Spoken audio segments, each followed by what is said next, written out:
Magandang araw sa ating lahat. Welcome to this episode of Panayam, titled May Isinalin Kami. Panayam kasama ang mga manunulat ng Philippine Translator Series. Ang episode na ito ay pinapangunahan ng Likhaan, University of the Philippines Institute of Creative Writing. Ako po si Carl Luis Cruz, faculty member mula sa Department of Speech, Communication and Theater Arts at ang magsisilbing tagapagpadaloy ng episode na ito. Para sa kalaman ng lahat, ang PAN ay serye ng mga diskusyon at panayam na naglalayong tulungan ang mga Pilipinong manunulat na isapubliko ang kanilang mga kaalaman at praktika sa larangan ng malikhaing pagsulat. Bukod sa mga PAN episodes tulad nito, itinataguyod din ng UP Institute of Creative Writing ang panitikan ng Pilipinas sa pamamagitan ng mga palihan na nagbibigay puwang sa mga manunulat upang mahasa ang kanilang kagalingan at kasanayan at kumonekta sa mga kapwa-artista. Sa panayam na ito, itinatampok ang ilang mga publikasyon mula sa Philippine Translator Series ng UPICW na nakatuon naman sa mga salin ng iba't ibang panitikan na orihinal na nakasulat sa Philippine Regional Languages tulad ng Hiligaynon, Ilocano at iba pa, tungo sa Filipino o Ingles. Mamaya ay makakapanayam natin ang mga translators ng Benjamin by Angel Magahum, orihinal na isinulat sa Hiligaynon, Lumalabay nga daw aso, isang pagsasalin sa mga katutubong awit ng tatlong etnolinguistikong pangkat ng Romblon. Sa Bagani Ubog, mga piling maikling kwento ni Reynaldo A. Duque na orihinal namang nakasulat sa Ilocano. Bilang formal na pagsisimula, ating tawagin at pakinggan ang pambungad na pananalita ng UPICW Deputy Director, Assistant Professor Rex Sandro Nepomuceno. Magandang araw po sa ating lahat. Ikinagagalak po namin ihandog sa inyo ang panibagong episode na ito ng pananayam serye ng Likhaan UP Institute of Creative Writing. Tulad ng nabanggit ni Sir Carl kanina, itatampok po natin ngayon ang mga akdang bahagi ng Philippine Translators Series. Kabilang po rito ang isang nobelang orihinal na nasa Hiligaynon, mga kwento sa Ilocano, at mga katutubong awit ng tatlong etnolongwistikong pangkat ng Romblon. Natutuwa po ako sa inklusyon nitong huli dahil sa bukod sa nanggaling ako sa parehong rehiyon sa Mimaropa, may tuon po ito sa isang katutubong anyo na may batayan sa oral at patanghal na modalidad. Ang mga akdapong ito ay isinalin ni John Barrios, Junlie L. Lazaga at Sherwin Perlas at mapapanood po natin sa ilang sandali ang pagtalakay nila sa proseso at poetika ng pagsasalin sa mga likhang ito. Ikinumpara ni Walter Benjamin ang proseso ng pagsasalin sa isang tangent, sa isang linya na dumadampik sa isang punto sa bilog at pagkatapos ay magpapatuloy na sa impinidad. Ganito raw po ang pagsasalin. Dadampi lamang sa isang punto ng orihinal at pagkatapos ay magpapatuloy na sa sarili nitong landas. Ang mga salin ay nagpapatuloy na buhay. Sa prosesong ito, ang orihinal ay nababago. Ang pagsasalin kung gayon ay isang modalidad ng pagkamalikhain. Sabi ni Benjamin, ang tungkulin ng tagasalin ay hanapin ang intensyon sa tunguhing wika. Kailangang pandayin ang wikang ito upang magsilbi sa intensyon ng orihinal. Nabubunyag po nito ang malalim at mahigpit na relasyon ng ating iba't ibang mga wika. Pero hindi rin maliit ang kontradiksyong nalalantad nito. May hierarkiya, may imbalance ng kapangyarihan sa pagitan ng standard na Filipino at ng ating mga regional na wika. Kaya hindi mali na tanungin kung ano ang nawawala o kung ano ang nananatili sa proseso ng pagsasalin. Anong mga hegemonya o gahum ang nakokontra at ano naman ang mga nasusuhayan. Masalimuot ang mga tanong na ito. Pero umaasa po kami sa ICW na magiging lunan ang mga lekturang ito sa pagtalakay at pagsulong o pagsuong sa mga katanungang ito. Nawa po ay maging mabunga ang ating panayam sa araw na ito. Maraming salamat. Maraming salamat, Assistant Professor Rex Nepomuceno, para sa iyong pambungad na mensahe para sa ating mga manonood. Sa puntong ito, malugod kong ipinapakilala ang ating mga tagapagsalita. mga translators ng piling mga libro mula sa Philippine Translator Series. Unang-una, ang nagsali ng Benjamin ni Angel Magahum mula sa Hiligaynon tungong Filipino, we have Dr. John Barrios. Si Dr. John Barrios ay nagsusulat sa mga wikang Akyanon, Hiligaynon at Filipino. Mababasa ang kanyang mga malikhaing akda sa mga antolohiya at aklat tulad ng Ani, Patubas, Mantala, Sa Atong Dila, Kwentong Syudad at marami pang iba. Siya rin na nagsalin sa Filipino ng kauna-unahang nobela sa Hiligaynon na Benjamin na sinulat ni Angel Magahum. Nagtapos siya ng kanyang PhD sa Filipino Panitikan sa Universidad ng Pilipinas, Diliman at ng kanyang Masters in Education, major in Filipino at Bachelor of Arts in Psychology, History sa University of the Philippines, Visayas. Susundan ito ng pagbabahagi ni Dr. Sherwin Perlas na nagsulat ng Lumalabay Nga Daw Aso, isang pagsasalin sa mga katutubong awit ng tatlong etnolinguistikong pangkat ng Romblon. Siya ay tubong San Agustin Romblon at kasalukuyang propesor at dekano ng College of Education, dating tagapayong teknikal at ngayon ay consultant ng publikasyong pang-campus at nagtuturo rin sa graduadong paaralan ng Romblon State University. Sa kasalukuyan, katuwang siya ng Komisyon sa Wikang Filipino bilang direktor ng Sentro ng Wika at Kultura sa Romblon.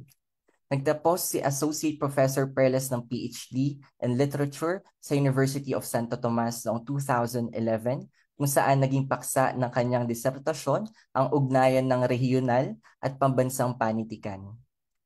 Bilang mananaliksik, nakatuon si Dr. Perlas sa pagkilatis sa mga panitikan, pag-aaral ng wika lalo na ang bernakular, pagsasalin mula bernakular tungong Filipino at Ingles, at mula Ingles o Filipino tungong bernakular, pananaliksik sa kultura at paglilikom at pananaliksik ng folklore.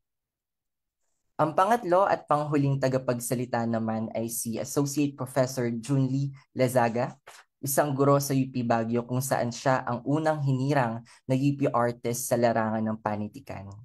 Sa kasalukuyan, siya ay isang kawaksing propesor ng panitikan at nagsilbing tagapamuno ng Program for Indigenous Cultures, chairperson ng Department of Language, Literature and the Arts, tagapamuno ng Graduate Programs Office at direktor para sa Public Affairs. Siya rin ay miyembro ng inaugural International Editorial Board ng The Cordillera Review.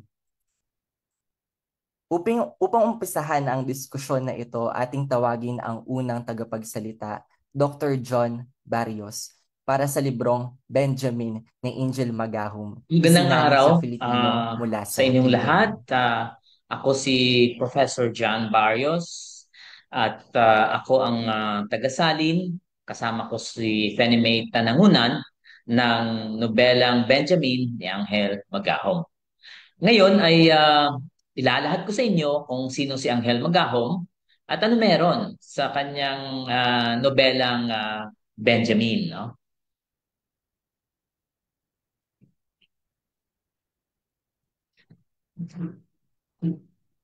Si Angel Magahom ay tinaguriang ama ng nobelang Ilonggo o father of the Ilonggo novel. Ito ay sinabi ni na Doreen Fernandez at Cecilia Luxin Nava, kilalang mga kritiko ng panitikang Hiligaynon. Ngunit pinalawig pa ito ng pambansang alagad ng sining na si Rizel Mujares, no? Nang banggitin niyang ang Benjamin ni Angel Magahom ay ang unang Bisayanong nobela or first Visayan novel. Si Angel Magahom ay tubong Molo, no? Matatagpuan sa lungsod ng Iloilo. Kilala siya bilang nobelista, sarsuelista at kompositor. Mas naging kilala siya sa Swilista kasi nga nung kanyang kapanahunan naging uso ang pagtatanghal ng sarswela sa lungsod ng Iloilo. Una siyang naging nobilista, ngunit iniwan niya ito nung may demand sa mga taga sulat ng sarswela. Isa rin siyang kompositor dahil siya rin yung gumagawa ng musika at kung minsan nagdedirihe ng kanyang mga sarswela. Anak siya ni na Ignacio Magahom at Simplicia Merlin, no, na masasabing galing sa gitnang uri, no, na kasi meron silang negosyo, no, ng tela, no. Nakapagtapos siya ng Bachelier in Artes sa Seminario de San Vicente de Paul sa Haro.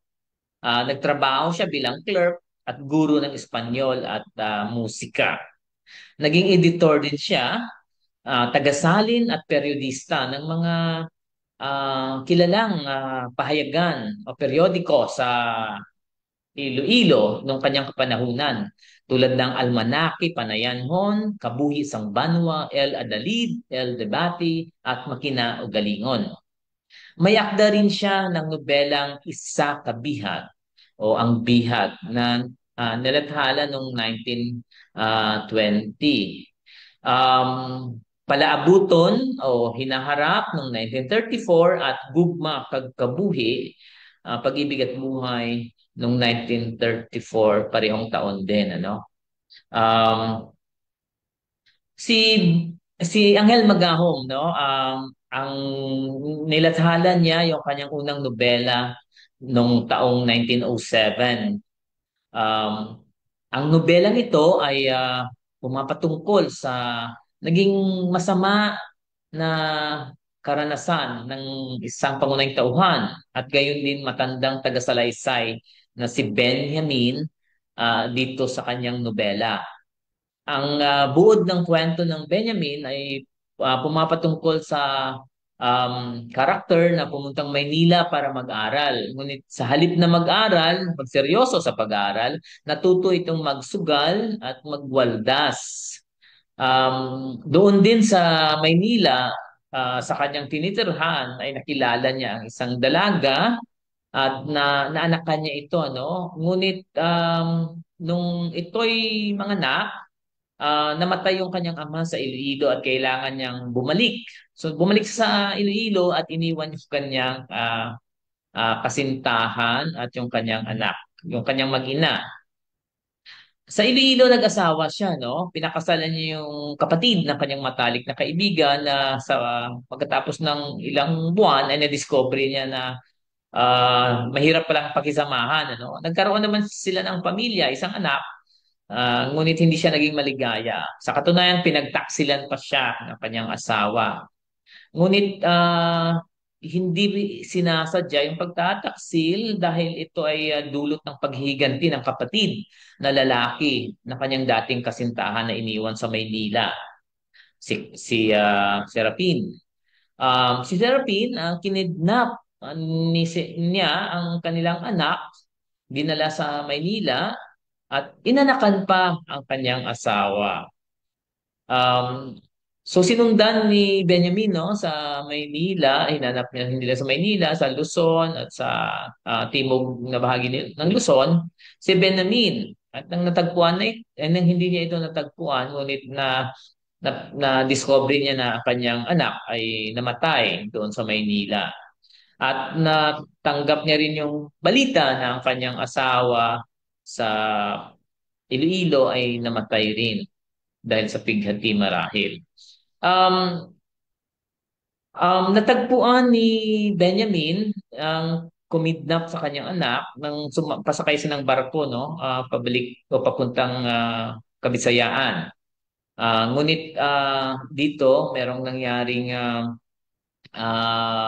masama sa barko at namatay din dito yung kapatid ng kanyang dating kasintahan. Dahil dito, nagpagdesisyonan niyang pumunta ng Cebu at para mamuhay mag-isa. Subalit, dahil nilooban siya doon ng mga masasamang tao, nagdesisyon na rin siyang bumalik uli sa Iloilo at dito na natapos ang kanyang buhay.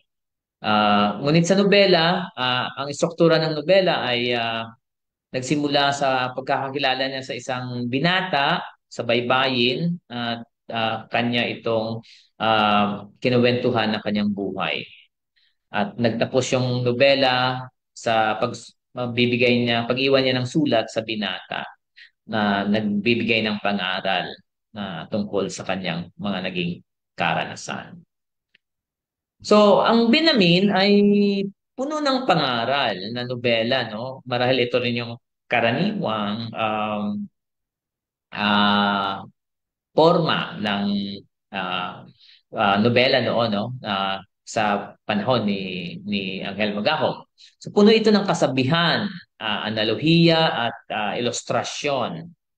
Masasabi ring didaktiko ito dahil humango ito ng inspirasyon sa mga anyo ng panitikan tulad ng ehemplo, manual de urbanidad at kronika. Masasabing melodramatiko ang mga eksena sa nobela. Ngunit marami ring realistiko na na anyo na mababasa doon, ano? May ituturing pa nga itong marahil bagong romantisismo, no, at naturalismo. Mga forma ng pagsulat na um, naging inspirasyon ni Magahong dahil sa pagbabasa niya ng mga akda mula sa kanluran tulad ng akda ni Zola. Um, Tungkol sa pagsasalin, humango ng mga um, filosofiya at metodo ang tagasalin mula sa um, mga nauna nang nagsalin tulad ni na Leoncio Derrida, Cecilia Locsin Nava at Alistan Gonzales na nagsasalin sa Ingles at yung mga nagsasalin sa Filipino na sina John R. Melchidoro, Rosario Cruz Lucero at Corazon Villarreal. May attempt rin ang tagasalin na ah, ipagpatuloy sana, no, na ang layunin ni Magahong na magbigay ng kaalaman at aral sa kabataan. Pero parang ano, no, mahirap na ibase o ipagpatuloy yung structure ng wika na ginamit ni Angel Magahong. So sinikap kong maging magaan at maging simple ang pagsasalin. Sumandig rin sa filosofiya na kailangan maging malaya at malikhain yung pagsasalin na gagawin dito sa nobelang ito. Tungkol sa proseso, um, nagsimula ang pagsasalin sa una na kailangan isalin muna sa salita, no? Word for word translation. Na parang siyempre alam naman natin na hindi obra ito dahil maging sablay sa konteksto at marahil mahirap basahin o walang sense yung ibang pangungusap kapag sinalin sa salita. Um, naging uh, layunin ng pagsasali na hindi kailangang sumandig sa pananaw na ang pagsasalin ay kailangang malinaw, angkop, at natural basahin. Sa halip, ang pagsasali ng Benjamin ay mas nakasandig sa kultural na pagsasalin. So sa pagsasaling kultural na ito, maraming mga kultural na konsepto ng Bisaya at Panayan ng kultura ang pinanatili. Gayon din ang mga ekspresyon ng Hiligaynon ay pinanatiling nakalakip sa mga pangungusap sa Filipino. So kung babasahin ang sali ng nobela ay parang hindi siya madulas basahin dahil parang mayroong pag-iistorbo at paghatak ng mga konseptong kultural, no? Parang dinidelay niya yung dapat sana ay dire-diretsong pagbasa, no? Dahil nga merong mga Filipino expression at mga cultural na konsepto na kailangang pag-isipan or alamin pa yung mga kahulugan. Pero sa kabuuan, may tuturing na madaling basahin, naging magaan para sa mga gustong magbasa ng nobela ni Angel Magahom na Benjamin. Maraming salamat, Dr. John Barrios, sa inyong pagbabahagi. Pagkatapos ng presentasyon na iyon, nagkaroon tayo ng ideya doon sa mga naging hamon at yung mga naging kadalian din ng naging proseso sa pagsasalin ng akdang ito. Upang ituloy ang ating diskusyon tungkol sa salin ng mga libro sa Philippine Translator Series, ating pakinggan ang pangalawang tagapagsalita na si Professor Junlie L. Lazaga na magbabahagi tungkol sa salin ng mga piling maikling kwento ni Reynaldo A. Duque. Salamat, Carl. Magandang hapon po sa ating lahat. Kinalulugod kong makasama kayo lahat dito sa PAN at ang ating mga tagapakinig. Kinalulugod kong ipakilala sa inyong lahat itong bago nating libro na pinamagatang Sa Baga ni Ugbog, ang piling maikling kwento ni Ginoong Reynaldo Duque. Ito ay isinalin namin mga 22 maikling kwento mula sa Ilocano. Sinalin namin isang kolaboratibong proyekto kami ni Manong Roy Aragon at Manong Ariel Tabag. Ito ay kamakailan lang inilimbag ng UP Press nitong taon sa ilalim ng likhaan UP Institute of Creative Writing sa programa nitong Philippine Translator Series. Nagpapasalamat kami sa tulong ng kabuuan ng likhaan at UP Press, kasama na ang nagdisenyo ng ating libro na si Miss Zenaida Ebalan. Yung maganda nating cover art ay gawa ni Sir Victor Dennis Nierba, at ang tumulong sa ating copy editing ay si Ma'am Linda Lingbawan Bulong. So tinipon sa aklat na ito ang mga salin namin sa Filipino ng 22 maikling kwentong Ilocano na nailathala sa magazine na Banawag mula dekada 60 hanggang taong 2012. Sa next slide, makikita natin ang pamagat ng 22 maikling kwento na isinalin natin sa Filipino. Chronological ang pagkakaayos o curation ng ating antolohiya na nagsisimula sa pinakaunang kwento na i-publish noong 1963, ang kwentong Itak, Sampalok, Kubo at Tuko.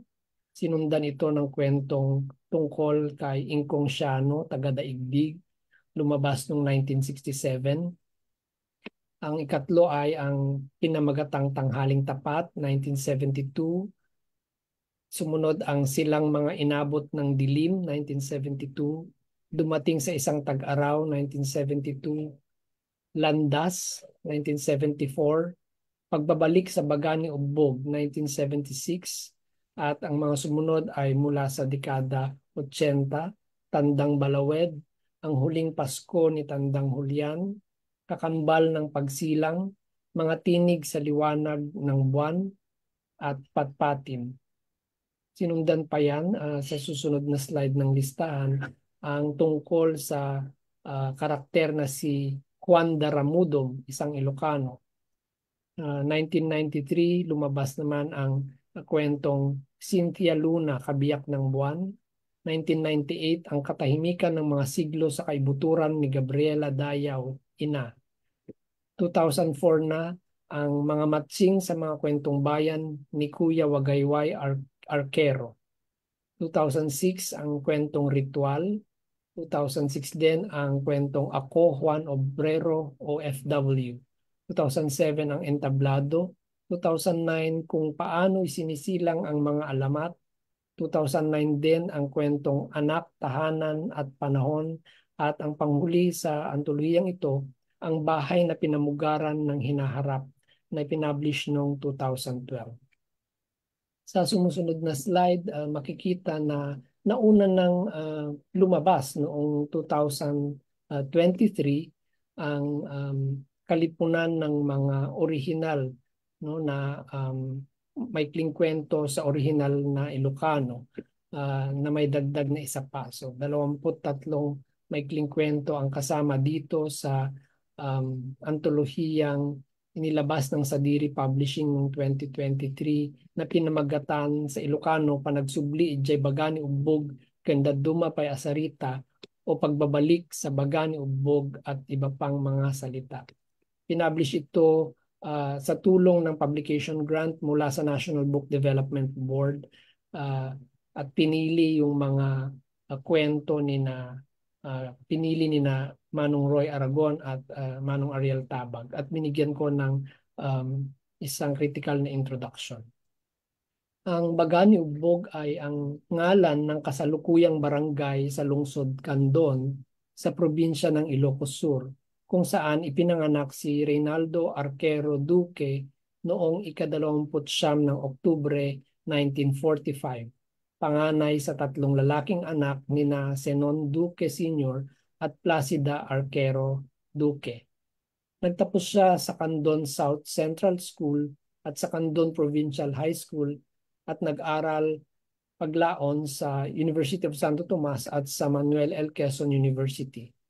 Kilala rin si Ginoong Duque bilang Ray Duque o Manong Ray at nanungkulan siya sa pagitan ng 1991 at 1993 bilang presidente ng Gunglo Dagiti Manunurat nga Ilocano iti Filipinas o GUMIL, ang organisasyon ng mga manunulat na Ilocano sa Pilipinas at sa ibang bansa. Dating nanilbihan siya bilang tagapamahalang patnugot ng Magasing Liwayway mula 1984 hanggang naging punong patnugot siya nito noong 2000 hanggang 2013. Isiniserye sa Banawag ang kanyang nobelang Saan a Rosas Amin nga Ayat Maria Emanuel o sa Pilipino Hindi Rosas Lahat ng Pag-ibig Maria Emanuel nang siya ay pumanaw noong ika-8 ng Abril 2013 sa lungsod Parañaque, Metro Manila. Marahil ang pinakakilalang akda niya ay ang epikong patula na pinamagatang Candon. Siyempre alam natin ang Candon, isa ng lungsod ngayon sa probinsya ng Ilocos Sur. Ito ang una kong natagpo ang libro ni Ginoong Duque sa aklatan ng UP Baguio bilang isang mag-aaral. Isa ito sa mga librong nakatawag ng aking pansin noong sumisipat ako ng mga aklat na nakadisplay noon sa bagong-bago pang UP Press Bookstore sa UP Baguio noon. Taong 1998, nagwagi ang Candon ng unang gantimpala para sa tulang epiko sa Filipino ng Centennial Literary Prize. Nilimbag ito ng UP Press noong 2000 sa pagtutulungan ng Philippine Centennial Commission at ng UP Creative Writing Center noon. Bagani Ugbog ay isa ding antolohiya ng mga premyadong kwento ni Ginoong Duque na lumabas noong 1990s. Noong nasa kolehiyo ko, ang ilan sa mga unang kwentong Ilocano na ipinabasa sa amin para sa klase ay salin sa Filipino ni Reynaldo Duque. Nang maglaon bilang mag-aaral ng panitikan, nabasa ko ang ilang tula ni Ginoong Duque, mga nagkamit ng mga gantimpala sa mga patimpalak gaya ng Makata ng Taon. Para sa isa pang klase ng panitikan na naghahanap ako ng mga antolohiya ng nagwaging akda sa palangka, muli kong naengkwentro ang mga kwento ni Ginoong Duque. At sa aking patuloy na pananaliksik noong bilang mag-aaral ng panitikang Ilocano, nahalugog ko ang mga biographical na entry tungkol sa mga manunulat na Ilocano na nasa CCP Encyclopedia of Philippine Art, unang edisyon nito. Si Ginoong Duque ang nagsulat sa marami sa mga biographical entries tungkol sa mga manunulat na Ilocano. Makikita ko lamang siya ng personal at saglit lamang noong Abril 2011 sa Dapayan, ang taunang konbensyon ng GUMIL Pilipinas na ginanap noon sa Kabugaw sa Ilocos Sur. Si Ginoong Duque ay nakilala kong kumatha sa halos lahat ng anyong pampanitikan sa mga wikang Ilocano, Filipino at English. Naging fellow siya para sa pagsasalin sa UP Institute for Creative Writing at kabilang sa kanyang mga natamong parangal ang Hall of Fame sa Don Carlos Palanca Memorial Awards for Literature na iginawad sa kanya noong 2003, ang Gawad Pambansang Alagad ni Balagtas na binigay ng Umpil noong 2001 at ang Pedro Bucaneg Award noong 2003 mula sa GUMIL Pilipinas. Ang unang kilalang na ilimbag na akda niya ang maikling kwentong pinamagatang Buneng Kalapaw sa Lamagi Kentekka o Itak, Sampalok, Kubo at Tuko. Ito ay nagkamit noong 1963 ng ikatlong gantimpala sa taunang pagsulat ng kwento na itinataguyod noon ng Magasing Banawag. Ito ang naging simula ng propesyon sa panulat ng iginagalang at katangi-tangi sa kasipagan na manunulat na paglaon ay tatawaging Manong Ray ng mga nakasalamuha at nagabayan niyang mas nakababatang manunulat. Ang pagbabalik sa Bagani Ugbog naman ay kwento ni Romeo na hiniling ng kanyang tatay na umuwi sa kanila sa Bagani Ugbog dahil may sakit umano ang kanyang apong baak o ingkong na nagpalaki at nagpaaral sa kanya. Sa telegrama ng kanyang tatay, sinasabing sabik siguro sa kanya ang kanyang lolo. Naging katipunero ang matanda at pensyonado at mag-isang namumuhay noon sa kanyang bahay. Ngunit nang pag-aralin niya si Romeo sa syudad, ay nakipamahay na siya kina tatay ni Romeo. Matagal nang hindi nagbakasyon si Romeo. Noong nagtapos siya ng education, umuwi siya sa Bagani Ugbog at doon na malagi ng 3 taon. Pero nagbalik siya sa syudad kung saan siya kasalukuyang hepe ng kanilang dibisyon at pagbalik sa lungsod, mahihiwatigan sa mga pangyayaring naganap sa kanyang pagbabalik sa kanilang lugar. Sa pagbabalik ni Romeo sa Kandon, mapapansin niyang marami na itong ipinagbago. Ang malaking gasolinahan, ang bagong presidensya, ang sinihan, ang nightclub. Sa kabila ng mga to, napunta o papunta sa Bagani Ugbog, parang sungka ang daan. Nagkalat ang mga papel at dumi ng hayop. Mabaho ang mga kanal.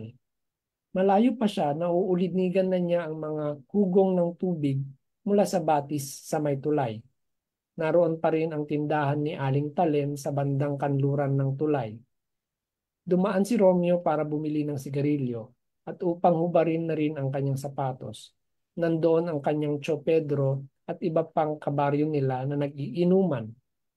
Doon siya binati ng kanyang Tio Pedro nang may tapik sa balikat. Aba, nakauwi ka, Romeo. Ano't ngayon lang? Wala bang pasalubong, Chong? Sabi naman.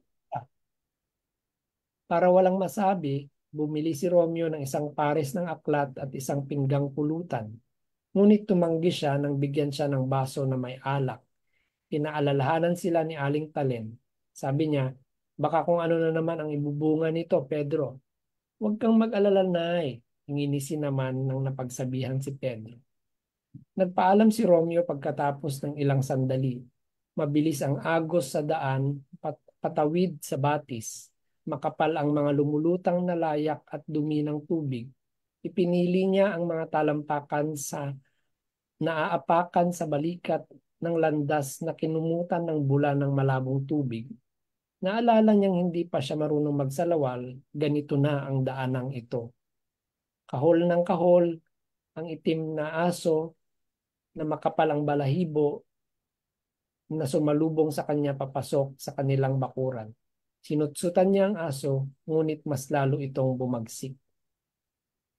Makikilala natin si Ginoong Duque sa mga ganitong kwento at ang Kandon na kanyang pinagmulan.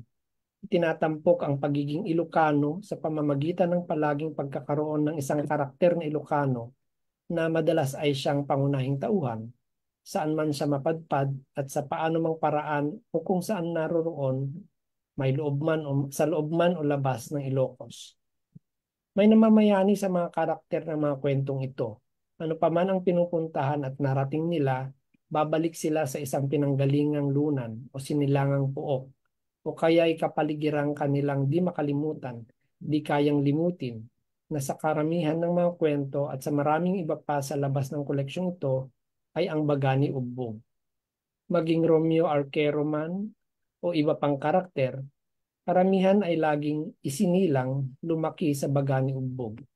At gaya ng maraming Ilocano, lilisanin nila ang Bagani Ugbog upang makipagsapalaran sa malaking lungsod.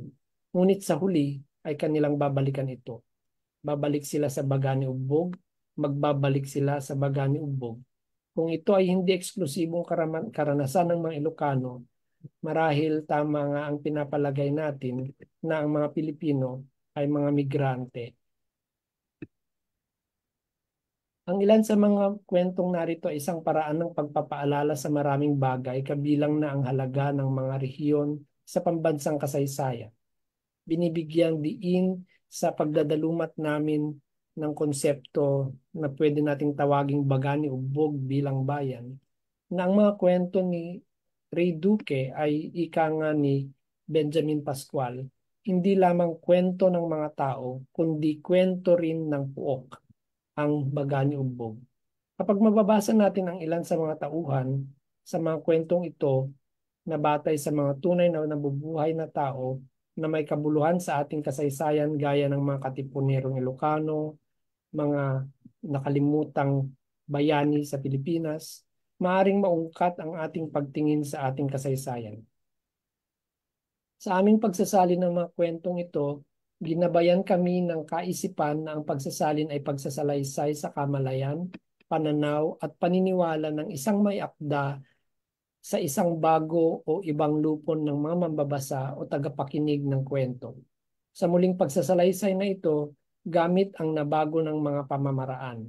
Nabago sapagkat hindi na ito lubusan yung pamamaraan lamang ng orihinal na may akda. Kinakailangan ito upang maitawid ang kwento sa ibang wika o maipaabot sa bagong mambabasa. Sa kabila ng mga pagkakaiba ng mga wika na kasangkot sa pagsasalin, ito ang namamayaning gabay namin upang sa isang banda ay umayon ang pagsasalaysay sa mga alituntunin ng pinagsasalinang wika habang sa abot ng makakaya ay mapreserba ang ubod ng orihinal na kwento sa kabilang banda.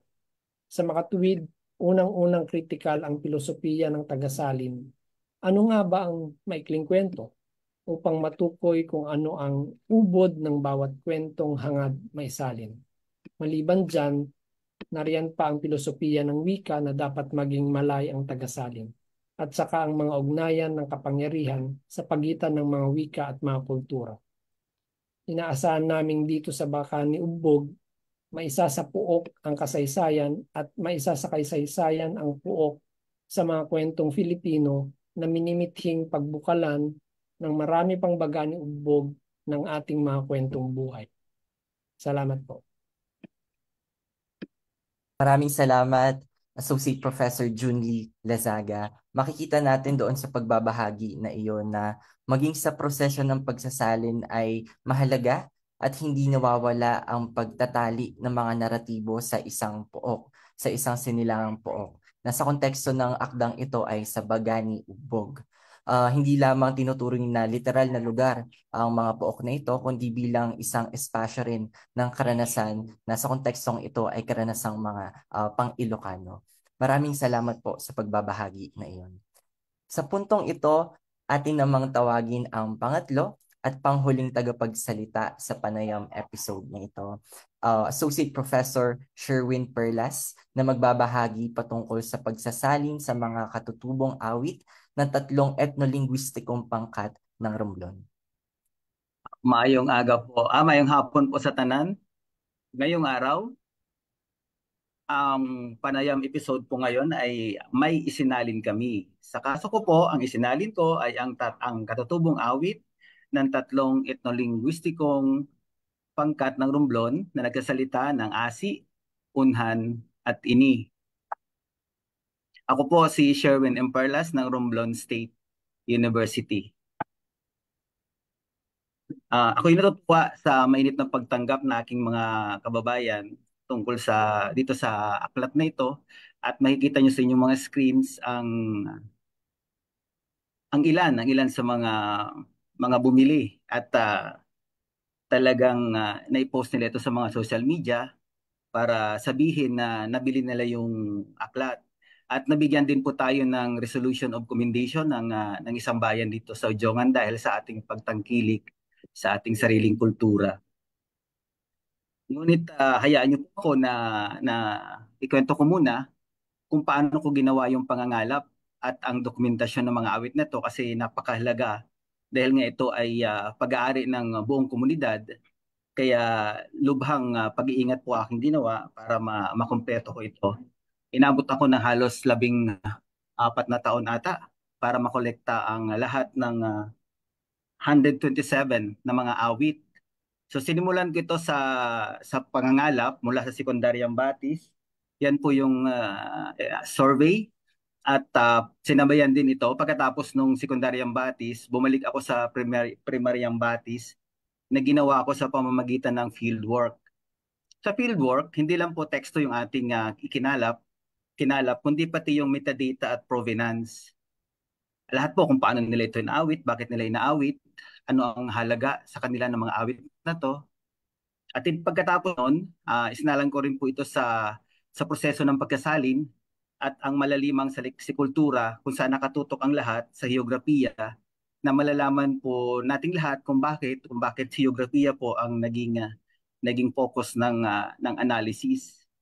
Pero ang pinakamahalaga pong dahilan ng lahat ng ito ay kung paano ito gamitin sa pagtuturo yung mga panitikang bayan. Sa kaso nitong sa akin, inuna ko lang po yung mga awiting bayan, yung mga aming mga awit. So isa-isahin ko lang po yung ginawa ko sa pangangalap. So tanggalin po muna natin yung pangalawang proseso. So mula sa uh, sekundaryang batis patungo sa primaryang batis, metadata, provenance, teksto tungo sa metadata at provenance. Isang dahilan kaya talagang ginawan ko po ito ng paraan upang magawa dahil ilan lamang po ang naisulat tungkol sa aming kultura, lalo-lalo tungkol sa aming wika. So yan po ang mga sample ng mga naisulat na. Ilan lang po yung mga yan at halos 3 lang din po kami ang nagsusulat tungkol sa aming kultura at wika. Ito yung mga pictures ng ginawa kong pangangalap. So nasa field work po talaga, nasa field kami kumanta. Ayan po, ito mula umaga. Inabot din ito ng 14 na taon, ano? So isa lang ito. Tapos ito rin sa isang bahay, nagkataon na dalawa sila na carrier ng tradition.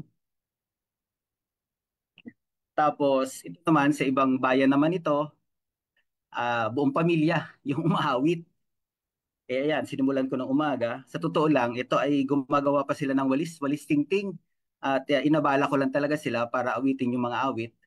At doon ko napag-alaman na kapag umaga pala, hindi mo makukuha, hindi mo makakalap yung mga awit na sa gabi lamang inaawit o yung awit na inaawit kung kayo umiinom. Yan ginawa ko, pag inuman ako sa kanila para lang awitin nila yung mga awit na yon.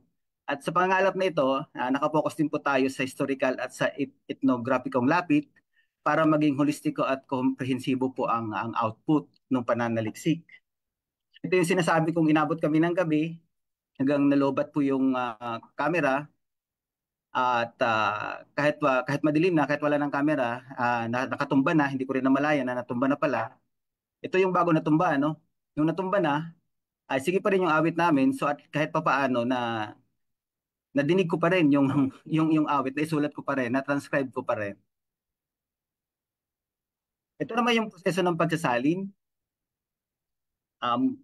Tanggalin natin yung nauna. So mula sa metadata at sa teksto at sa metadata, doon po nakaangkla yung proseso ng pagsasalin at hayaan niyo po kung basahin.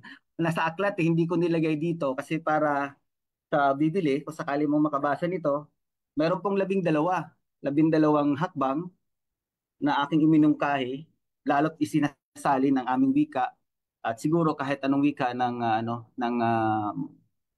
katutubo ay pwedeng gamitin ito. So gaya ng nabanggit kanina na gumamit din ng isahang salin, syempre yun ang una-una natin ginagawa. Pero sa kaso nitong sa akin, dahil ito ay kultura, may lakip na kultura, kaya isinama ding inihanda yung lahat ng metadata at saka ang fieldwork upang magamit bilang sanggunian. Sumunod ay sinuri muna ang instruktora ng teksto at tinukoy yung layunin ng salin.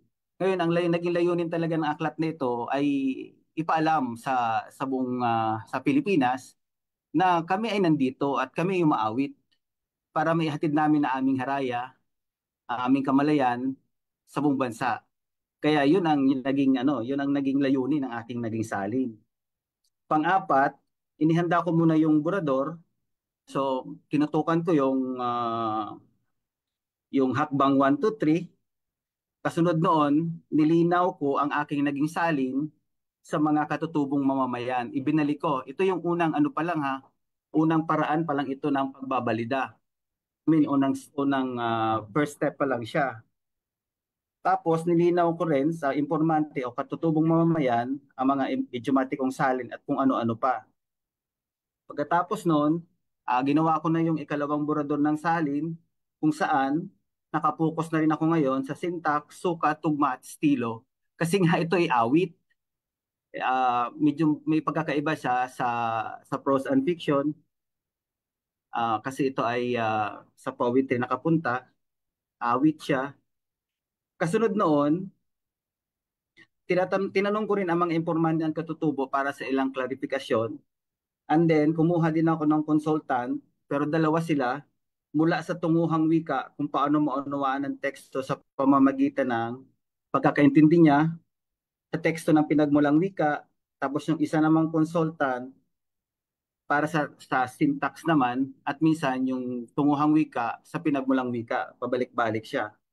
At kung makikita nyo dito sa inyong sa slide, ay ipinaawit ko po ang karamihang material sa career ng tradition doon sa marunong umawit. Tiningnan ko kung yung salin, yung original, tapos pinaawit naman yung salin, kung matatanggap nila o katanggap-tanggap ba yung pagkakaawit doon sa original at doon sa salin. Pagkatapos noon, saka ko pa lamang gawa ang pinal na salin kasama ang ilang taga-salin at ilang consultant na speaker ng tunguhang wika para alamin din kung madulas ang pagkakasalin ko sa Pilipino. Pagkatapos noon, inilarawan ko muna ang proseso ng salin, lahat ng hakbang, lahat ng klarifikasyon, lahat ng hamon, lahat ng metodo, lahat ng teknik halos na nagamit at applicable doon sa aming wika. At saka ko inilakip ang pinamulang teksto sa pinal na salin para interpret sila at madaling matingnan kung may pagkakamali nga. At sa annex, nilakip ko rin lahat ng metadata, fieldworks, field notes, glossaryo, sahang salin, susi ng proseso ng salin. Kung tutuusin nga itong aklat, pwedeng gamitin bilang pang-akademikong aklat. Pwede rin siyang sa pagbabasa lang ng, kung gusto mo lang malaman yung aming awit, yung aming haraya. Ngayon, paano naging pangunahing salik naman ang aming heograpiya? So pupunta na po tayo ngayon sa leksikultura. Ito yung Romblon, ito yung mapa ng Romblon. Mahipapansin nyo po, isla-isla po kami. Isa po kaming archipelago sa gitna ng Philippine Archipelago. At ito po ang may kulay. Ayan po ang nagsasalita ng wikang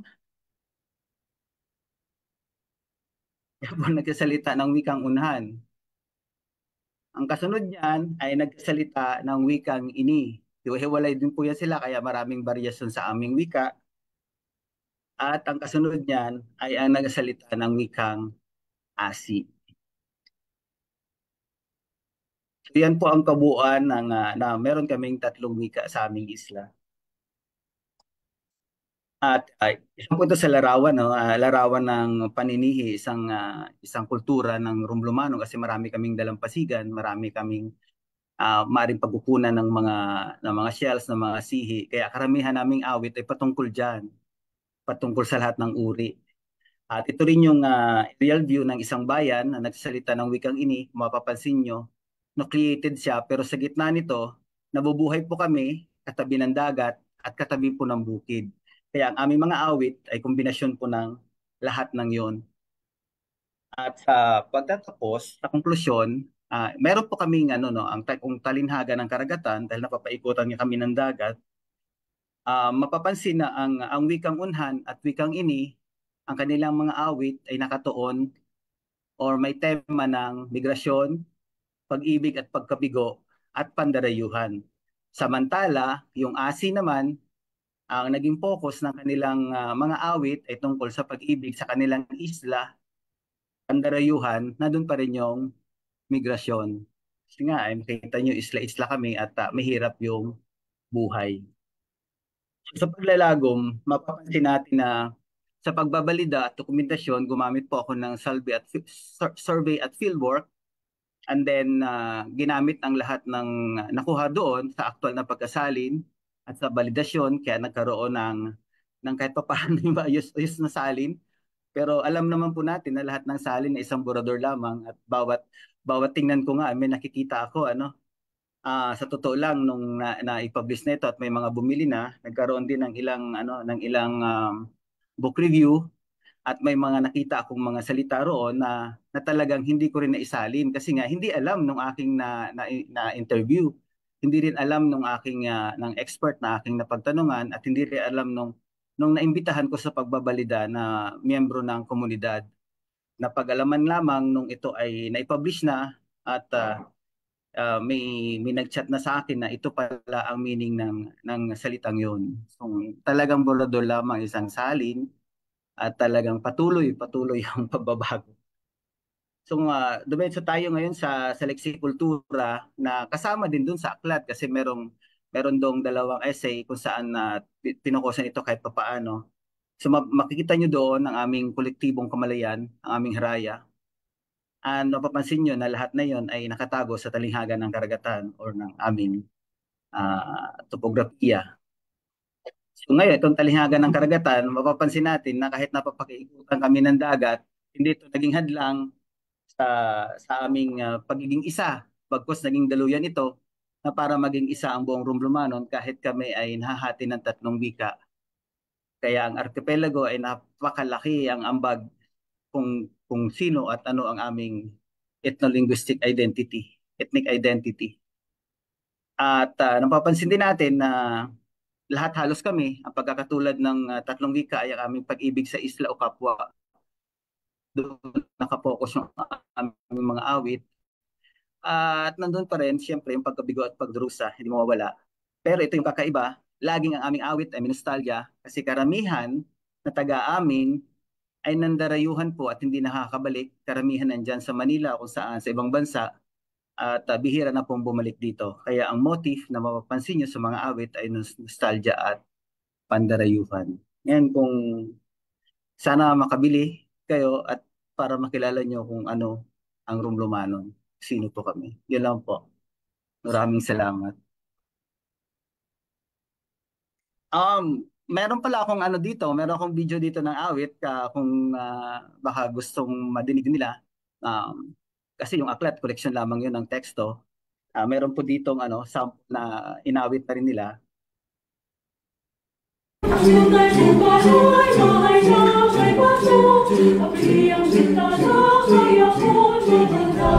Kung wala'y gitara, di sana bilao, makita ko lamang ang dalaga nito. Ang dalaga nito ayaw magpaligaw, sumunod sa kwarto, pasakit sa kita. Tinanong ng ina kung anong dahilan, aray ko po nanay, masakit ang tiyan. Tayo tumatawa, luka, mediko, tayo binubuksan sa duha katinsan. Ang sabi sa mediko ay hindi sakit to, sinta ng binata, sumaka sa ulo.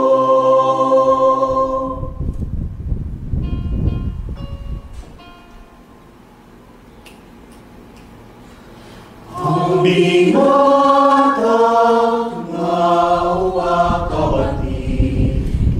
sukukususan, gantangan inuli, pagabot sa balay, kinusi akong buli. Aragoy nanay, aragoy tatayo ako kabati.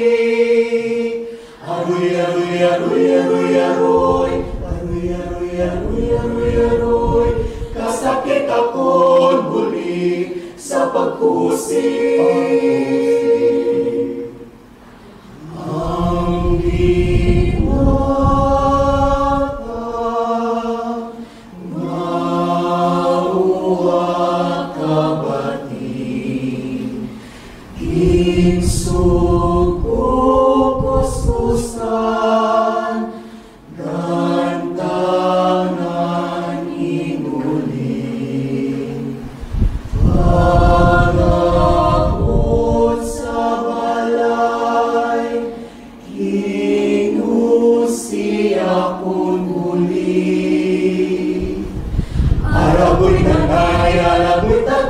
ako kabati.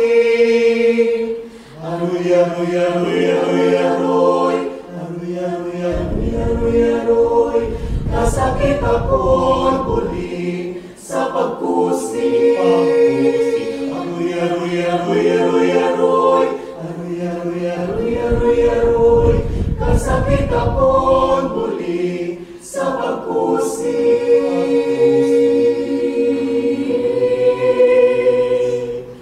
Lumalabay nga daw aso, aso pa lamang.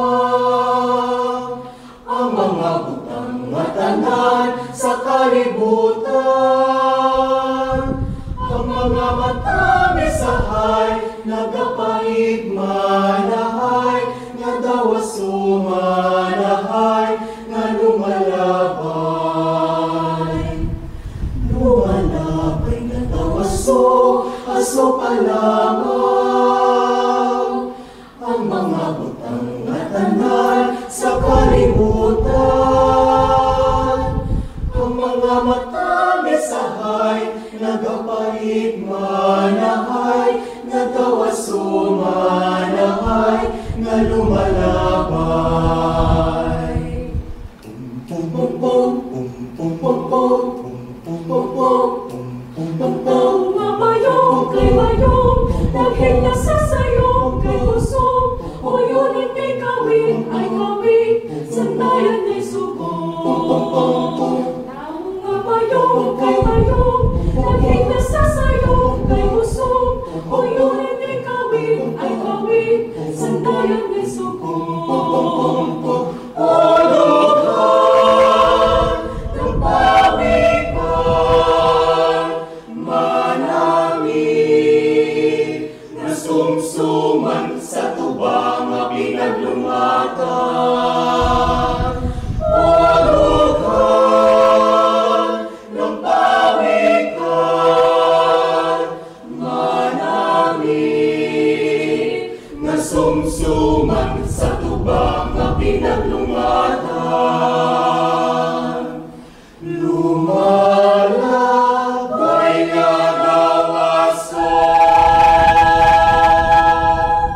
Maraming salamat, Dr. Sherwin, para sa inyong pagbabahagi. Nakakatuwa na nagkaroon din tayo ng ideya na sa proseso ng pagsasalin na hindi lamang nakapaloob doon sa teksto o hindi lamang limitado doon sa pagkakalap o pagbabasa ng nakalimbag ng mga teksto at patungo doon sa mga panitikan na oral o panitikan na paawit.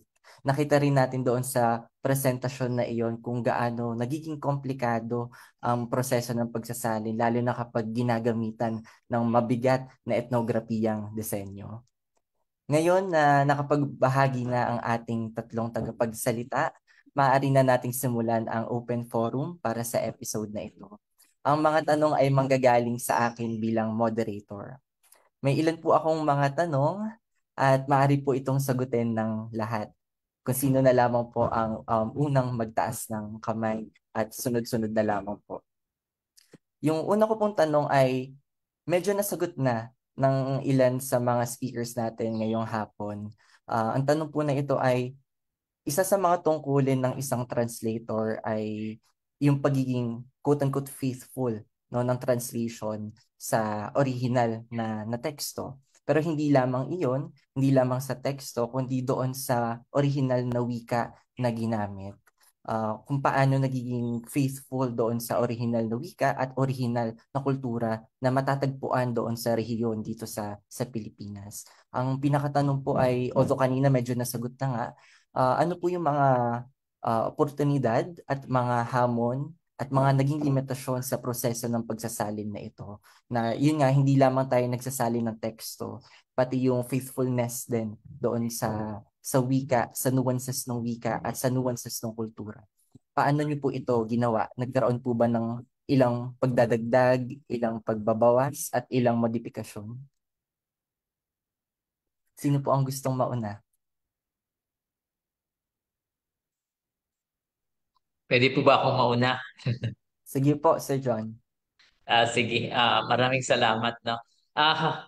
Okay, yung sa kaso ni Angel Magacom, yung kanyang Benjamin, Kasi sinimulang isulat yun noong 1894, no? 19th century pa. So iba yung structure ng wika ng mga panahong yon. Sa katunayan, ang kanyang pangungusap ay sobrang haba, no? Na pinagdudugtong hindi lang ng kama, ngunit ng mga conjugation tulad ng kag or at marami pang iba, no? So dahil nga yung target na reader ng pagsasalin ko ay itong kasalukuyang henerasyon. So, sinikap kong paikliin yung mga pangungusap. So, yung isang pangungusap sa original na akda ay na, na maaari pang hatiin at isulat sa 3 hanggang 5 pangungusap. Mga ganun siya, no? So, hindi talaga naging faithful doon sa original na structure o syntax ng usap ni Angel Magahom yung aking pagsasalin. Yung isa pang maliban doon sa syntax ay yung mga kultural na konsepto. So pinanatili ko halimbawa yung mga salita tulad ng buang, buyong, yung mga kultural na salita. At ganun din yung mga expression, no, na halos marahil magkaiba yung katumbas sa wikang Tagalog. So pinanatili yung mga ganong mga salita. Maraming salamat po, Sir John, para sa sagot na iyon. May gusto po bang sumunod? Sunod na ako kay Sir John.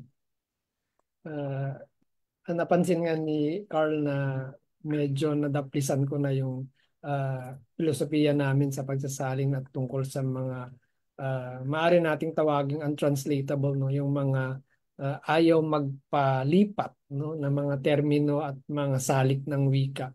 At narinig na rin natin yun kay Sir Sherwin sa klase sa kaso ng mga kwento ni Ginoong Duque.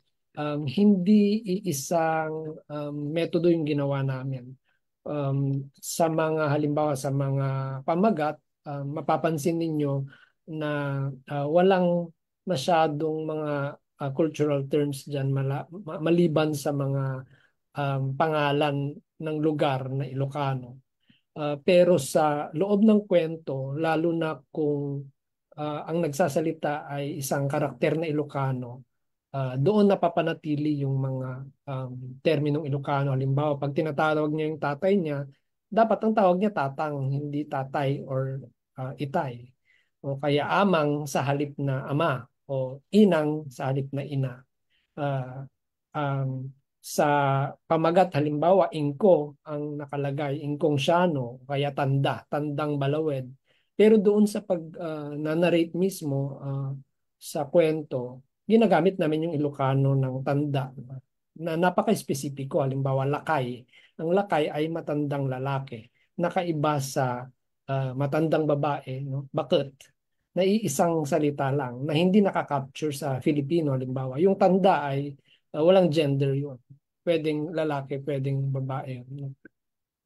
So, sana nasagot ko yung tanong. Nasagot po, Sir Jun Lee. Maraming salamat po. Sir Sherwin? Kung mapansin nyo kanina ay puro halos sa kultura talaga yung yung mga awit kasi doon nakaangkla kasi yan eh.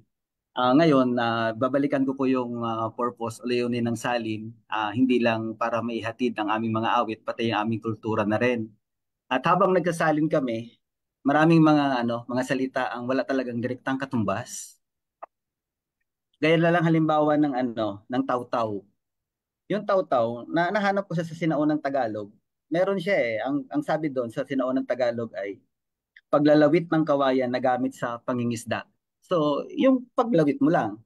Ngunit sa wikang ini, merong mas malalim po na ibig sabihin yon dahil napansin nyo kami napapag-ikutan ng karagatan kaya mayaman kami sa mga wika tungkol sa pangingisda. Sa amin yon ay paglalawit at pag-uumang ng pamingit at paggalaw-galaw dito upang ang pain ay makaakit ng isda. So it's the act of luring the fish. Yung paggalaw-galaw mo mismo. So ginagaya ng mangingisda yung galaw ng pain para maakit yung isda na nakainin yung pain. So yung taw-taw. Kaya ginawa ko, hindi ko yun binago doon sa aking salin, bagkus silagyan ko lang siya ng ng paliwanag o ng footnote kung ano talaga, kung ano yung ibig sabihin sa aming wika. At isa lamang yun sa halimbawa. So maraming salita o wika mula dito sa halita sa amin na sa tingin ko ay ambag na namin yun para sa pambansang wika. Maraming So salamat po. pagpapayaman yan. Opo. Maraming salamat po, Sir Sherwin, para sa sagot na iyon. So, tama yung naging hinala ko na hindi malinis at hindi madali ang proseso ng pagsasalin. Bukod dun sa word by word na translation na mahirap na in itself, ay kailangan din maging sensitibo doon sa kulturang pinanggagalingan ng mga tekstong ito, ng mga panitikan na ito. At tulad nga ng nabanggit ng mga speakers natin ngayong hapon, may ilan talagang mga kultural na konsepto na mahirap hanapan ng katumbas, syntax-wise at semantics-wise as well, no? Yung pangalawa ko pong tanong ay medyo kumbaga medyo lalayo tayo doon sa mga akdang na ipresenta niyo po kanina, no? Sinasabi po kasi ng ilang mga scholar at ilang publikasyon na marami talagang hamon ang translation work dito sa Pilipinas, at isa sa mga malalaking dahilan of course ay yung diversity at polylinguality or multilinguality ng mga grupo dito sa Pinas, no? Pero in terms of structure, in terms of policy, sinasabi for example ng UPCIDS na ilan sa mga problema sa translation work ay kawalan ng suporta mula sa gobyerno para sa translation initiatives. Isa pang problema ay kakulangan sa mambabasa ng mga translated works. At panghuli naman ay kakulangan din sa mga translators o mga qualified translators na credible enough to actually translate these works in regional language or written in regional languages. So ang tanong ko po sa inyo ay sa mga dahilan na ito, sa mga problemang ito, sa mga hamon na ito, alin sa inyo yung pinaka mabigat, no, bilang mga translators at bilang mga manunulat? May iba pa po ba kayong mga hamon na nararanasan bilang translator bukod dun sa mga nabanggit kanina? And lastly, ay paano nyo po kaya naiisip na pwedeng tugunan ng gobyerno at ng mga opisina at ng iba pang mga inisyatibo ng mga universities, no, dito sa Pilipinas, yung mga issue na iyon? So medyo layered na question siya, pero sino po ang gustong mauna?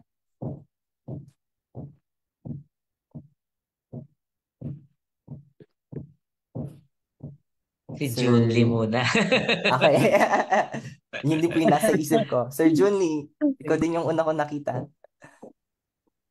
Mahirap yung tanong na sagutin ng isang bagsakan, pero sumasang-ayon ako sa lahat ng mga issue na nabanggit mo, Carl. Siguro sa ngayon ang pinaka matindi, no, na hamon sa akin ay yung totoong suporta ng gobyerno, no, sa isang profesional na pagsasalin. Sa Pilipinas kasi hindi pa maituturing na profesionalisado ang pagsasalin dahil sa maraming salik, no. At patunay na hindi profesionalisado ang pagsasalin sa Pilipinas dahil wala tayong mga akademikong programa, no, na pagsasalin, no, o kung meron man ay hindi talaga ito ang tuon, no. Pangalawa, walang programa ang gobyerno, no, na sumusuporta sa mga tagasalin bilang profesional, no. Merong mga ahensya ng gobyerno na nagbibigay ng suporta at subsidiya sa pagsasalin, pero hindi tungkol sa profesional na antas, no, para sa mga sa mga tagasalin. Ang mga problemang ito sa palagay ko ay nakakabit sa usapin ng wika, no. Ang wika kasi ay batayang karapatan ng tao, no, at kapag ang estado ay hindi ang wika at batayang karapatan ng tao ang kanyang tuon, everything else follows, no. So ang pagsasalin susunod na diyan, no. Nakaakibat diyan ang lugar ng pagsasalin sa edukasyon, ang lugar ng pagsasalin sa pamamahala, Pero sa kabila ng lahat ng to, sa palagay ko buhay na buhay ang pagsasalin, no? Bilang inisyatiba ng taong bayan at ng mga mamamayan sa lokal na pamamahala. Halimbawa, ginagamit naman ang pagsasalin sa ating mga barangay, no? Ang mga barangay captain ay nagsasalin ng mga batas at pambansang policy sa kanilang mga sariling wika upang maunawaan ng kanilang mga constituents. Pero iyon ay sariling sikap, no? Ang tanong ngayon, hanggang kailan tayo magsasariling sikap sa ngalan ng wika at pagsasalit? Maraming salamat, Sir Junly, for that. Marami rin akong naging tanong sa isip ko habang nagsasalita ako po. For now, Sir John? Sige, salamat, Carl. Nais kong sagutin yung tanong na yan sa pagbabalik sa aking sariling karanasan. No? So may ginawa akong pag-aaral tungkol sa kasaysayan ng pagsasaling pampanitikan sa Kanlurang Visayas. Ang scope nito ay mula 1989 hanggang 2014, no? Nung nagsimula yung pagsasalin ng mga akda ng mga taga-Kanlurang Visayas. Nung unang mga 10 taon actually, mas nakatutok yung pagsasalin sa Ingles. So yung mga unang akda ay talagang hisinalin sa Ingles tulad ng mga journal na pinalabas ng Cultural Center of the Philippines, yung ANI, yung Mantala ng National Commission for Culture and the Arts, at kahit na yung mga journal na nilathala ng university-based na publication tulad ng SANAG. So nagsimula doon. Ngunit nung mga bandang huli, mid-90s, pumasok yung pagsasalin sa Pilipino ng mga akdang ito. Yung iba pinunduhan ng KWF, ng NCCA, at doon ko nakita na tulad na sinabi ni John Lee, buhay ang pagsasalin, maraming tagasalin. So, yun nga, may pagkakaiba dahil mas maraming nagsalin sa wikang Ingles, konti lang talagang dito sa Kanlurang Visayas nagsasalin sa Filipino, no? Hindi nakakaabot ng sa 10, ngunit hindi nakakaabot ng 20 yung mga pangunahing tagapagsalin dito. Dito sa karanasan ko sa pagsasalin sa Benjamin, matagal ko na itong ipinangako. Ngunit yung talagang pinaka-factor bilang personal na karanasan ang panahon. So kung hindi dumating yung pandemya, marahil hindi ko to natapos. Hindi ko to natapos, no? Kasi nga parang binitawan ko na yung proyekto, no? Nung ginawa ko itong isang proyekto sa ilalim ng pagpupundo ng Office of the Vice Chancellor for Research and Extension namin. So, yung pandemya yung nagbigay sa akin ng panahon. So, naging limitasyon pa siyempre uh, yung component ng research. Hindi tulad ni Sherwin, merong kumpleto sa research. Nung panahon ng pandemya, hindi ka makagalaw. No? So, wala nang access sa diksyonaryo. No? So, ibig sabihin, nung sinasalin nito, limitado yung resources. So, ganun yung naging karanasan ko. Sa tanong na mahirap ba ang magsalin? Well, medyo may kahirapan dahil nga pabago-bago yung pananaw sa pagsasalin, no? Sa katunayan, yung pagpasok ng cultural translation ay parang maaalangyan ka pa na papasok ka diyan kasi nga yung nakasanayan yung madulas na salin at hindi ka babasahin ng karamihang magbabasa kapag ang salin mo ay medyo parang hindi tuloy-tuloy, no? Yun yung Tapos, marami bang tagasalin? Hindi karamihan, no? At saka hindi masyadong rewarded. Hindi rewarding yung pagsasalin sa totoo lang. So, at saka may mambabasa ba? Maraming naghihintay, yes. Hinihintay ng mga magbabasa yung salin. So, kung gusto nilang alamin yung panitikan mula sa mga rehiyon, mahalaga yung salin. Sa katunayan, masasabi natin na hindi naging pambansang alagad ng sining si Ramon Musones kung hindi na isalin yung Margo sa tubig niya sa wikang Ingles, no? So nabasa siya sa ano sa sentro. So may mambabasa, maraming ma, naghihintay na maisalin yung mga regional na akda. Maraming salamat po, Sir John, para sa sagot na iyon. Sir Sherwin, may gusto po ba kayong idagdag? Opo. Katatapos lang nung pambansang kumperensya ng mga taga-salin nakaraang taon nata sa UST. Nandun ako. Yung mga sinabi ni Sir John Lee, yung pinag-usapan yun doon eh. Yung halimbawa, hindi pa tayo yung professionalism nga nung mga taga-salin. Una-una wala ding course, pero parang may napag-usapan doon na may isang hindi ko alam po nung school, anong university diyan sa Metro Manila, ang mag-o-offer nung hindi siya course, parang lang siya. Parang seminar sa pagsasalin. Pangalawang problema doon dahil hindi nga siya professionalized pa, wala tayong license. Walang lisensya yung taga-salin. So kahit sino lang pwede namang magsalin or pangatlo doon, hindi rin standardized yung ating ang bayad. Hindi alam kung magkano talaga bawat nagpapasalin may kanya-kanya silang rate. So hindi pa standardized ang rate. At karugtong din nung syempre yung rate ng bayad doon sa nagasalin, hindi rin natin walang exam eh. Walang parang board exam or anything na pwede kang i-take ang isang tagasalin para malaman kung ano yung degree na ng kanyang pagkasalin, kung siya ba ay magaling, napakagaling yung ganon, kung paano mo siya ituturing. Kasi doon, syempre doon nakasalalay yung galing niya sa pagkasalin doon sa kung may exam man na pwede kaming i-take para ay ma-rate yung ang aming galing sa pagkasalin.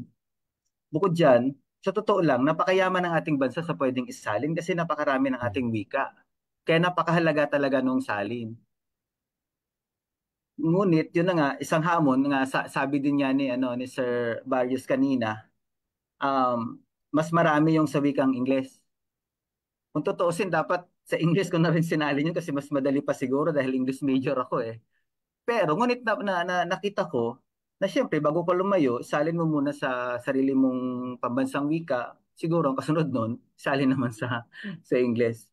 Pero parang nilimit ko na rin yung sarili ko doon na ang magbabasa lang noon ay ang Pilipinas lang. Pero yun kasi ang aking yun din ang aking purpose dito muna sa atin. Siguro yung mga kasunod na salin para o baka may ibang magsalin noon, maging batayan na lamang yung aking ginawa para makapagsalin din sila na sa wika English naman para malaman naman ng buong mundo yung aming mga awit. Nevertheless, kahit ano pa yan, kahit hindi pa kami professionalized, magkasalin pa rin ako. Dahil gusto kong ihatid sa kamalayan ng lahat ang aming sariling haraya. May bayad sa wala, sasalin pa rin kami. Diba Sir Barrio, Sir John Lee? Hindi ko nga so katakalain na Maraming salamat. mapapublish pala to eh. Basta 14 years sinalin ko na lang siya ng paunti-unti. Nung buong COVID time, doon ko ginawa yung glosaryo na sa 900 plus yung glosaryo. Na nilaki ko din sa aklat kasi napansin ko na kailangan din talaga nandun yung glosaryo. Hindi ko alam pag novel na halimbawa yung sinali ni Sir Barrios kung pwedeng ilagay yung glosaryo dun, halos lahat ata yun. Okay, 10 aklat yun eh. Baka makabuo ka na ng diksyonaryo kung sakali. Ay, isa pa palang hamon yun sa amin. Wala pang existing na diksyonaryo sa dalawang wika. Sa isang wika pa lang na ginawa ng Isael. At ako, speaker ako ng wikang yon. Actually, itong dalawang wika ay ang nalaman ko dito, huli lang. Ang wikang ini talaga ang aking mother tongue. Nakita ko yung salin din ni Newell do yung diksyonaryo niya. Marami na akong nakitang mali. So, kauna-unahan pa lang talagang pagtatangka yun. At ewan ko kung may kasunod pa, baka, baka ako, baka hindi ko kakayanin ibuhos yung panahon ko para sa ganong klaseng hangarin. Pero sinisimulan ko siya sa pamamagitan ng kahit glosaryo lang. Yun lang po. Maraming salamat po, Sir Sherwin, Sir John, and Sir Jundy for those answers, no? Nakakatuwa kasi sumasang-ayon yung mga naging sagot nyo sa napakaraming papel tungkol sa translation work, no? Isa dyan yung isinulat ni Cecil Mojares din, kung saan sinabi niya na sa katunayan, buhay naman talaga ang translation o pagsasalin, praktika ng pagsasalin sa Pilipinas. Pero ayun nga, ang katunayan din ay kadalasan Pilipino tungo Ingles o Ingles tungo Pilipino lamang ang sakop nitong mga pagsasalin na ito. Nakakatuwa rin yung sinabi ni Sir Junly kanina na bagamat hindi nga professionalize ang praktika ng pagsasalin, ay nagkakaroon ng kanya-kanyang inisyatiba ang mga local government units at hindi lang yon, of course, yung local communities din ng mga regions na ito na gumagamit ng kanya-kanyang mga wika. Pero yun nga, doon tayo tatalon sa tanong na hanggang kailan tayo magsasariling sikap. Maraming salamat po sa inyong tatlo para sa inyong mga makabuluhan ng mga tugon sa open forum na iyon. Sa mga manonood natin ngayon, mga estudyante, mga guro, mga akademiko at manunulat din, sana'y marami tayong nakuhang pananaw at bagong kaalaman mula sa pagbabahagi at pagsagot ng ating mga tagapagsalita. Sa puntong ito, nais ko pong igawad sa inyo on behalf of Likhaan UP Institute for Creative Writing ang mga sertipiko ng pagkilala. Babasahin ko po ang nilalaman ng mga sertipikong ito. Panayam sa panitikan, may isinalin kami.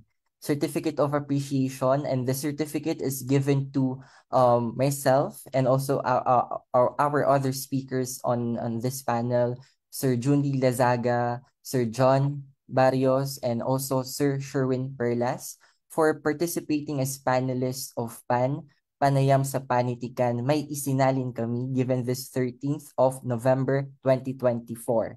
Signed by the Director of UP Institute of Creative Writing, Dr. Vladimir Gonzalez, and Deputy Director of UP Institute of Creative Writing, Assistant Professor Rex Sandro Nepomuceno. Maraming salamat po sa inyong pagdalo dito sa panel na ito. Marami po akong natutunan kahit ako yung moderator at sana po ay yung mga manonood natin ay marami ring natutunan. Sa puntong ito po ay bibigyan din po natin ng pagkakataon na mag-plug at magbigay ng kanya-kanyang remarks ang mga speakers natin, no, bago natin tuluyang bigyan ng wakas ang panel na ito. Sino po ang gustong mauna? Sir Junly po? May gusto po ba kayong i-plug? O... Okay, salamat Carl. Inaanyayahan natin ang sambayan ng Pilipino na bumili ng mga aklat natin. Yung aklat namin mula sa mga kwento ni Ginoong Reynaldo Duque mula sa Bagani Ubbog. Nag-aanyaya ang koleksyon na ito para tignan natin ang kwento ng Bagani Ubbog sa Kandon at makikita rin siguro natin ang ating sariling bayan sa mga kwentong ito at kung paano tayo magpapatuloy sa kinabukasan ng ating bansa.